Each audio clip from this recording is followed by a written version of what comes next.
Consultório CBN, com Henrique Bonaldi.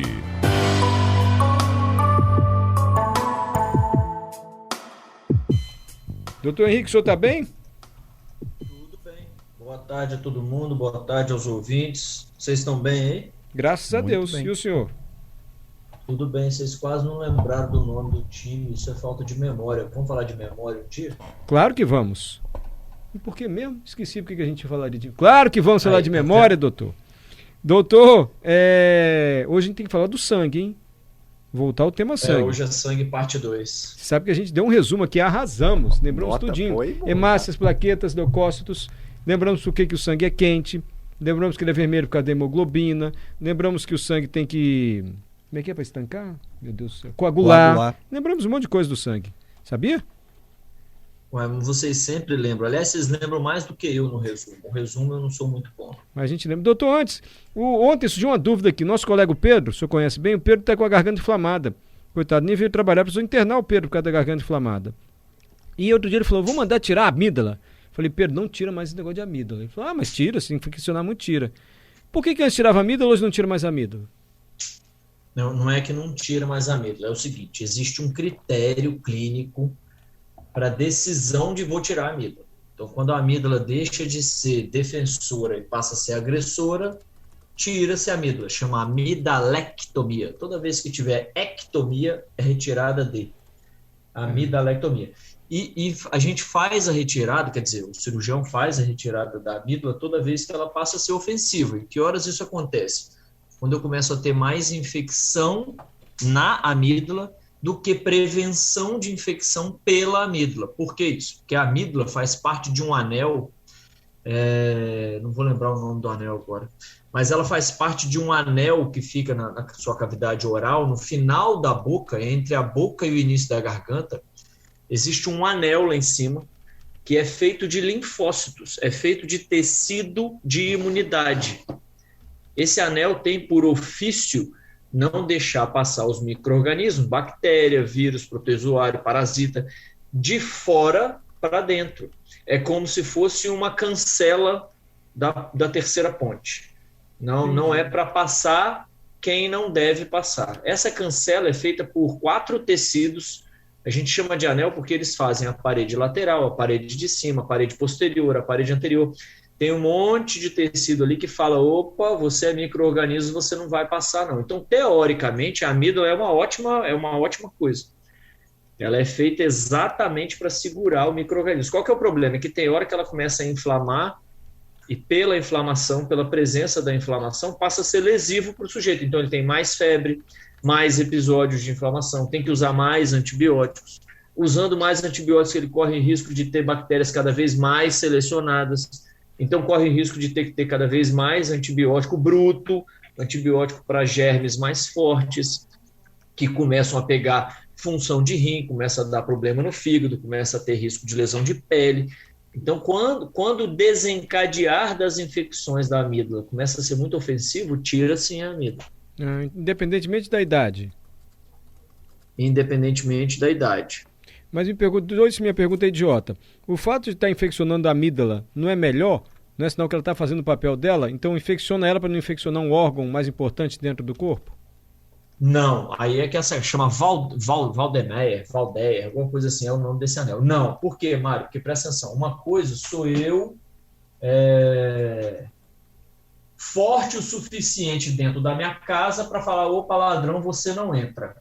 Outra coisa sou eu fortemente forte dentro da minha casa para bater em quem mora na minha casa, entendeu? Entendi. A sacada da amígdala é proteger quem vem de fora e não agredir o próprio organismo. E essa é a diferenciação que o otorrino faz, que o cirurgião de cabeça e pescoço faz, que o infectologista faz. Quem lida mais com isso, bate o olho e tem um critério clínico, assim, ó. Para eu não ser leviano, eu não vou falar. Mas, por exemplo, vou dar um exemplo. Se você tiver mais do que 5 vezes por ano e as infecções forem todas bacterianas, com febre, com sinal de gravidade, você é melhor tirar a amígdala, porque é sinal de que ela está te agredindo, ao invés dela segurar um micro-organismo. E pasme, os indivíduos que são assim e fazem retirada de amígdala, eles não evoluem com mais infecções de garganta depois da retirada da amígdala, melhora aí muito, ou seja, aquela amígdala, naquele caso, para aquele indivíduo, ela estava sendo lesiva. Entendi. Tem pergunta para o senhor, né, Johnny? Tem pergunta assim, o Marcos está dizendo aqui, doutor, que o filho dele, ele fez a retirada das amígdalas, desculpa, já tem 5 anos isso, e ele está perguntando se o filho dele vai ter alguma sequela no futuro, e está perguntando se isso mexe de verdade com os sentimentos de quem tirou as amígdalas, se tem alguma relação, ele ouviu dizer. Não. Olha só, até onde eu sei, Marcos, não existe relação qualquer entre retirada de amígdala e qualquer distúrbio psíquico ou psiquiátrico. Isso não existe. Em relação à sequela, não. Se foi bem indicado, faz exatamente o finalzinho dessa frase minha anterior ali. Os indivíduos que fazem a retirada de amígdala, que tem, por exemplo, 7, 8, 10, 12, 15 infecções por ano, eles deixam de ter essas infecções por ano e não há grandes prejuízos. Por quê, Marcos? Pelo seguinte... Não é só a amígdala que protege o indivíduo de qualquer micro-organismo. A gente tem 100 e 900, muito. A íngua que Mário estava se referindo agora há pouco, nada mais é do que a mesma coisa da amígdala. É o mesmo tecido que a gente chama de linfóide. Ele é parecido com um tecido linfóide. Ele tem a capacidade de gerar imunidade. Você não tem amígdala, só amígdala para isso. Você tem do baço aos linfonodos, passando por medula óssea, passando por capacidade física do indivíduo para aguentar o tranco. Então, essa questão de imunidade, que apesar de ser muito estudada no mundo, ela envolve mais do que só ter ou não ter linfócitos.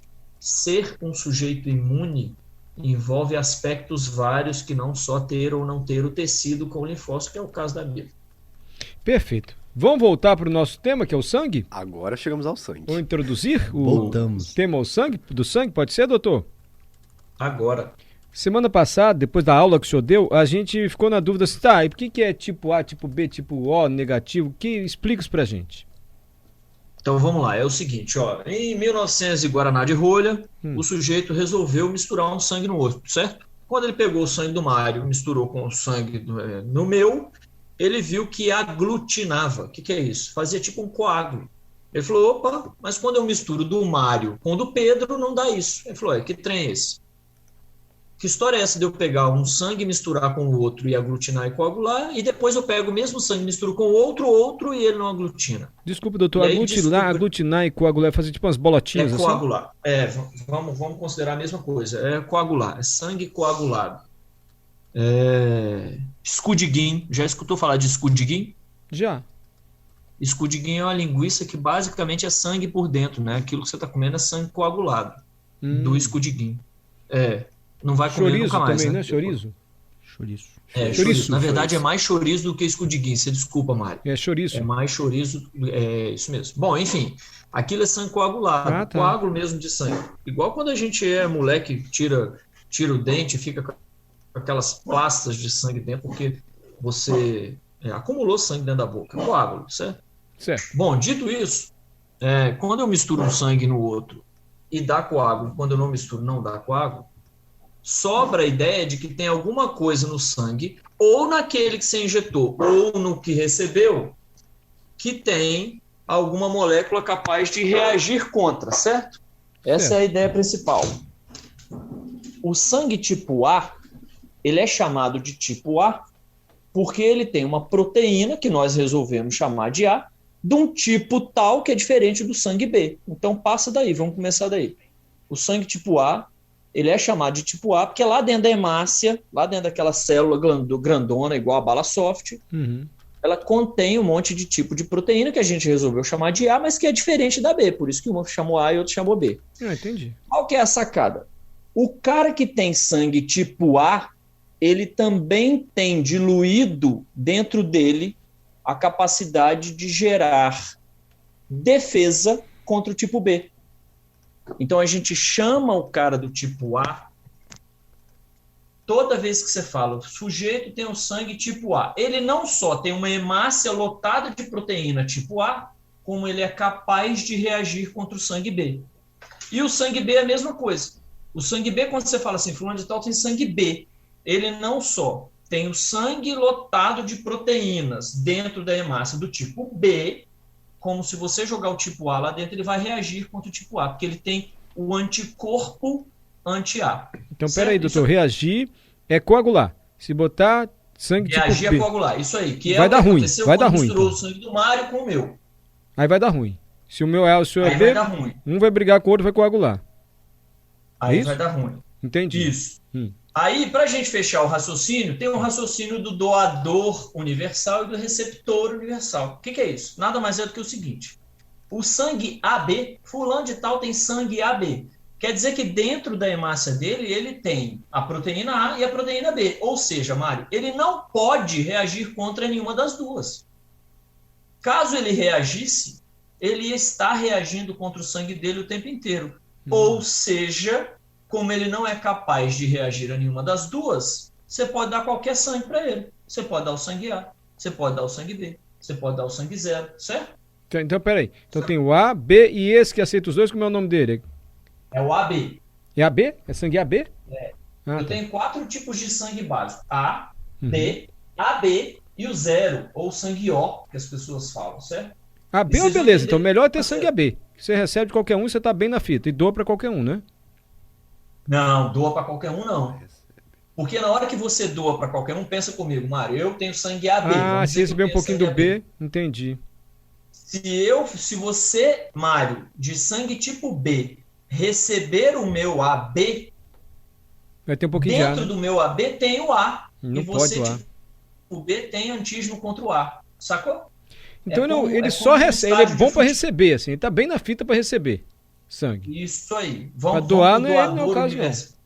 Né? Vamos para o doador universal que a gente vai conseguir fechar o raciocínio, vocês vão entender. Hum.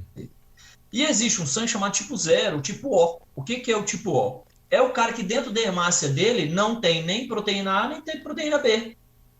Ou seja, ele é um cara com capacidade para entregar sangue a qualquer um. E Porque se receber. ele encostar no sangue A, ele não tem nem tipo A, nem tipo B na proteína, ele não vai reagir contra o antígeno B. Se ele for entregue ao sujeito com sangue tipo B, não faz a menor diferença também, porque ele não tem nem tipo A, nem tipo B, então não faz diferença o antígeno. Você do sangue A e você do sangue B não vão assustar com a hemácia do tipo O, porque ela não tem proteína nem A, nem B. Então esse cara é o cara que é bom para doar para todo mundo. E receber Então, também, não? Não. Ué, Por mas- quê? Porque o cara que tem sangue zero, ele tem capacidade de gerar anti-A e anti-B. Coitado. Sacou? Eles Ó, só são entregam, duas mas se ele ações. receber, não pode complicar. Isso aí, ele é um ótimo doador, porque vai a hemácia sem A e sem B, quando ela entra para o indivíduo A, B ou AB, não interessa se o cara tem o anti-A ou anti-B. Ele não tem A e não tem B, não faz diferença. Então ele é um ótimo doador para todo mundo. Resumindo, Mário, é mais ou menos assim. A e B é como Fla-Flu.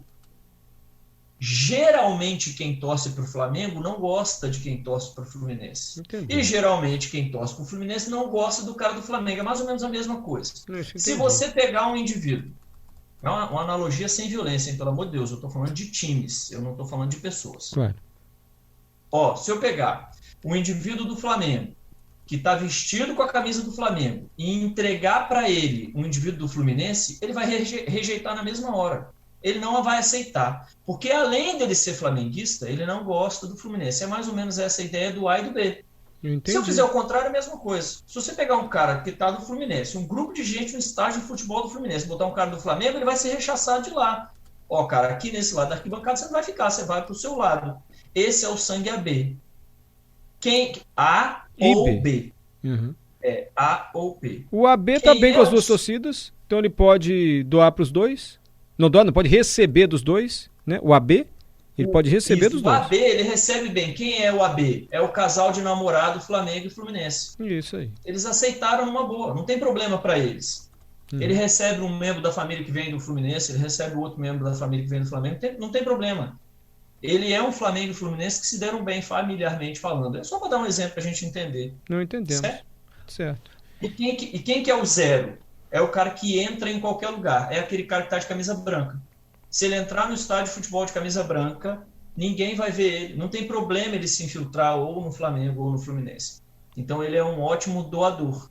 Ele encontra a torcida do outro sem qualquer problema. Mesmo que o outro esteja atento contra Fluminense ou contra Flamengo, ele passa ileso porque ele está de camisa branca. Essa é a ideia. Entendemos tudo. Doutor, quer perguntar, Johnny? Eu quero perguntar, agora eu fiquei numa dúvida, doutor. O que determina é só essa letra, o A, o B ou o 0, né, o O, ou o positivo e o negativo também, né? Porque às vezes a gente ouve, é A positivo, A negativo. Sabe que eu dei uma lida nesses trem antes de falar com vocês para a gente ver com certa responsabilidade, né? Nós temos, em sistemas de classificação do sangue, nós temos mais de 20 tipos de classificação. ABO ou AB0, que é esse que nós estamos conversando, é um só. Ainda tem o RH, que é esse mais ou menos, que ele é super importante para uma doença chamada eritroblastose fetal, que a gente pode falar um pouco se vocês quiserem.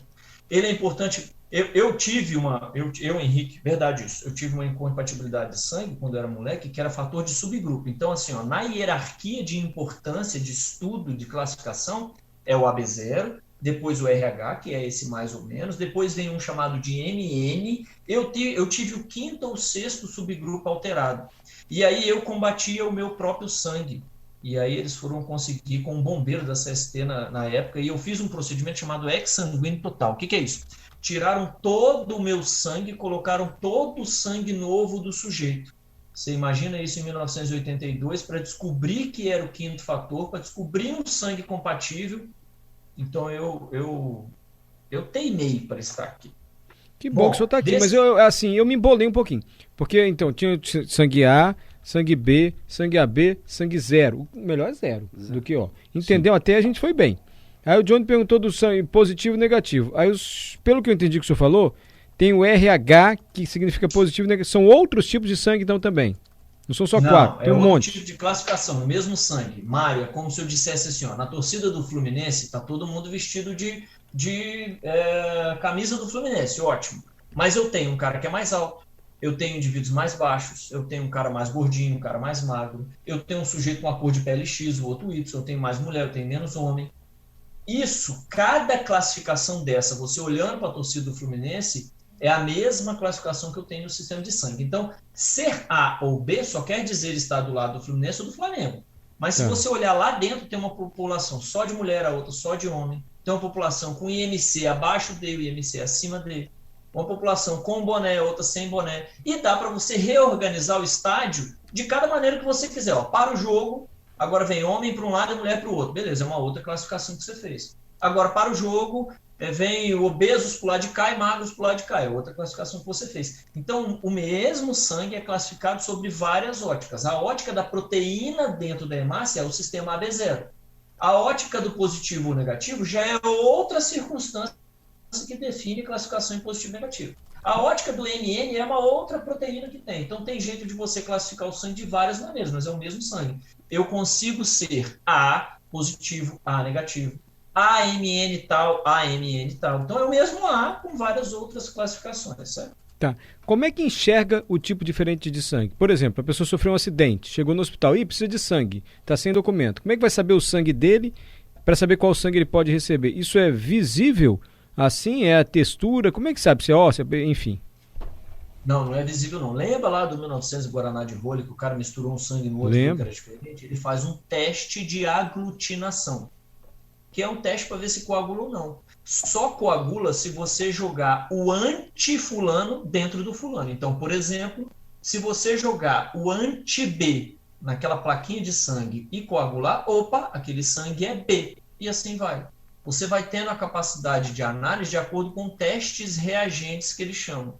Então, não tem jeito de saber olhando para o sangue. Aliás, se você não tem isso escrito numa carteirinha sua, num documento, você acaba atrasando um pouco a condução do seu caso. Chegar gritando no pronto-socorro com a carteira na mão, mostrando que é B positivo, é mais rápido do que você chegar sem qualquer coisa, ter que colher sangue lá para o laboratório. Agora, demora 1 hora? Não, demora 3 minutos.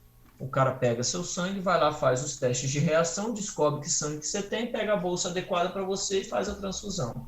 Então, hoje, não é algo que atrase tanto assim no seu diagnóstico, na sua conduta. E outra coisa, né, Mário? Nós temos um sangue que é doador universal, que é o sangue O. Então, assim, qual é o sangue que é reservado para casos de acidente fratura grave, exposição de sangue, doente grave. É o O, porque você não tem medo nenhum de infundir ele em qualquer indivíduo. Por quê? Porque ele é um doador universal, já que ele não tem nem a proteína A nem a proteína B. Entendi. Doutor, como é que define o nosso sangue? É pelo sangue da minha mãe, do meu pai, quando mistura dá o meu sangue? Como é que a gente sabe? Como é a genética, é isso? É genética, com 3 alelos que eles chamam, né? O que define, por exemplo, ser homem ou ser mulher são 2 alelos, né? O XX ou XY. Então, é a variante de um dos X virando Y que define que o sujeito seja homem. No sangue são 3 alelos. E aí, se ele tiver um A e um B, ele será AB. Se ele tiver só um A e 2 Izinhos, que eles chamam, dois polos não reagentes, ele vai ser A. Até se ele não tiver nenhum deles, nem A nem B, ele vai ser o 0. Então, é análise genealógica mesmo. Vem de pai e mãe a história de você ter um tipo de sangue ou de outro. E não se inverte isso. Não se convence isso do contrário. Como todo aspecto genético, você não convence a genética de outra coisa. A genética manda, ela decide. Não tá, mas assim, tem uma conta infalível, assim, ó, se seu pai é sangue O, sua mãe é sangue A, você vai ser sangue AB, ou sangue A só. Isso é assim ou não? Os irmãos, por exemplo, podem ter sangues diferentes. Não, tem como estimar isso, mas isso é uma questão de probabilidade. É como se fosse uma regra de 3. Se você é A e sua mãe é B, não necessariamente você vai ser AB.